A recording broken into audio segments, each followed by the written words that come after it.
What is social media? Well, social media are interactive technologies that allow the creation or sharing exchange of information, ideas, interests, and other forms of expression via virtual communities and networks. Let's check what most teenagers have on their phones nowadays. Know these applications? I'm certain everyone knows these applications.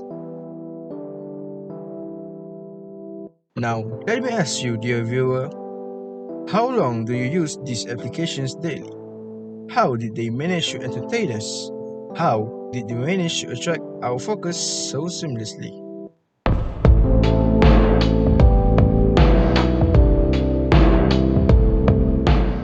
Let us break down several factors that can answer our questions. From these applications, what do they have in common? What concepts do they use are the same? Try scrolling down through any of these applications. Keep scrolling and scrolling and scrolling. Done? No? Do you notice it? No? Well, that's because you've entered the loop of infinite scrolling without even realizing it. This will lead to scrolling down non-stop, show more new content to watch, want to know more feeling of what kind of content will the app offer. But with the infinite scrolling, how did they manage to entertain us? Let me show you an example. This fellow here is currently scrolling through some TikTok content. He sometimes watches a content for long duration, but he sometimes watches a content for a short amount of time. He sometimes likes the content. What does this mean? This is how the algorithm works to recommend content that we like to us. For example, let's say you're into the Marvel franchise, but dislike the DC franchise. TikTok now shows you an upcoming Marvel movie. You watch the content until the end and also liked it. Then, TikTok shows you a DC related content. You swipe away. The TikTok algorithm now knows that you're into Marvel franchise and dislike the DC franchise. Thus, TikTok will show you more of Marvel content and less DC content to you. Here, it collects the duration of the type of content you've watched. The same goes for YouTube. Ever notice you were just watching some YouTube videos at 10 p.m., then suddenly you look at your clock again. It's now 12 a.m. You felt like it has only been minutes. You felt like you just fast forward. YouTube keeps recommending types of videos that you may or may not like based on the type of content you've watched recently. Videos you've clicked, YouTube shows you glance at. Social media also would tend to notify us whenever there's new content up above, asking us to go up top again to check out new and fresh content and start all over your scrolling down habits.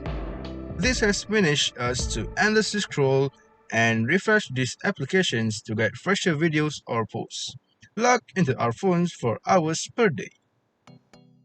Despite all of this, all of the data that the algorithm has been collecting from the apps we use are stored in a database and created so-called profile of us users.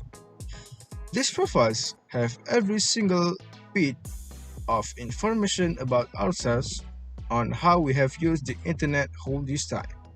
It tracks our personality, interests, age, place, language, genre, country, and the apps we've been using and signed into. These trackers are saved in a cookie. Not that cookie. No, not that cookie. Cookie in our browser. But why do these cookies exist anyway? These cookies help the website to remember. Remember that this user is the same user that logged in before and verified the executable details and information saved from this database. Examples are logins, what's in our online shopping cart, credential details, settings or options that this user saved, and much more. This helps the user to easily use the internet and websites to be more efficient and effective ways and avoid credential stuffing and fraud in general to happen. These are called first-party cookies. The cookie that holds our internet profiles is actually being shared with other companies and websites all over the internet. This collaboration of sharing our profiles between platforms and publishers has become the center of a war for our personal data to show ads that are so or very relevant to us. These are called third-party cookies. Has this changed our expectation of privacy? Well, yeah. Don't you think that these trackers are actually kinda creepy? The fact that they manage to know us so well just by our own actions on the internet with just a few clicks, then use that information to advertise specifically to us. Well, the internet is kind of scary at this point, isn't it? We simply can't ditch the internet in our daily lives in this modern world. And actually, the internet is a wonderful thing to have. Everything can now be done with just a tap of a button, so seamlessly and easily. Especially with the recent catastrophic event that has ever happened to us is COVID-19, where everyone is forced to sit in their homes and work from home. People have to get comfy and adapt to the new normal and lifestyle. This has shown us that everything is now depending on the internet to do tasks on the line. There are a few preventions we can take precaution while using the internet though. Always be alert when posting something on the internet. Let me tell you a bit about spear phishing. You and your friend Hafiz, you know that Hafiz went on a vacation in Dubai this week because you saw him checking in Dubai on Facebook.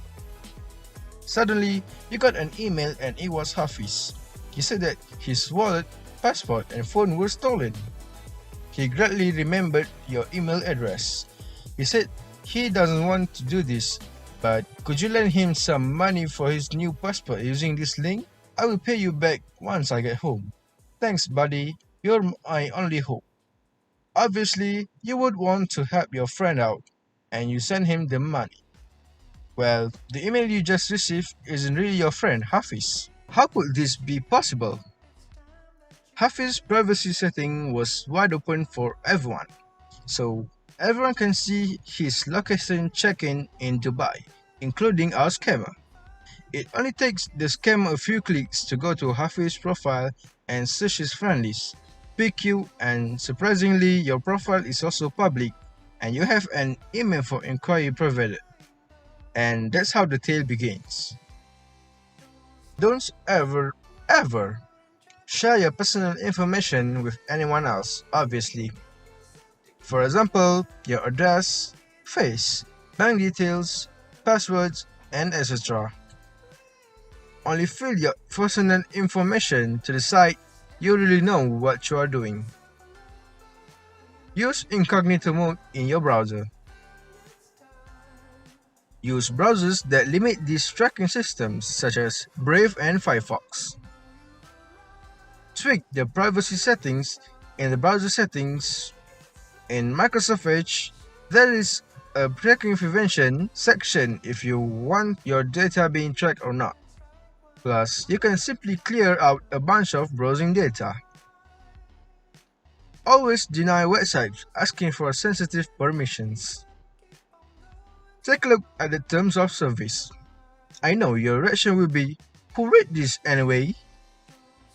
Usually, websites and company will mention how they use our data in the data section. They will or must tell you how they handle our data, what data is being tracked, what data are being shared. If the website or service ever misconducts their own terms of service, you can sue them for violating their promise and trust. So, there you have it. Everything about how our data is being used on the internet is explained. Even so, stay safe while on the net. Remember that when you are on social media, there's no such thing as privacy. And if you are not paying for the product, you are the product.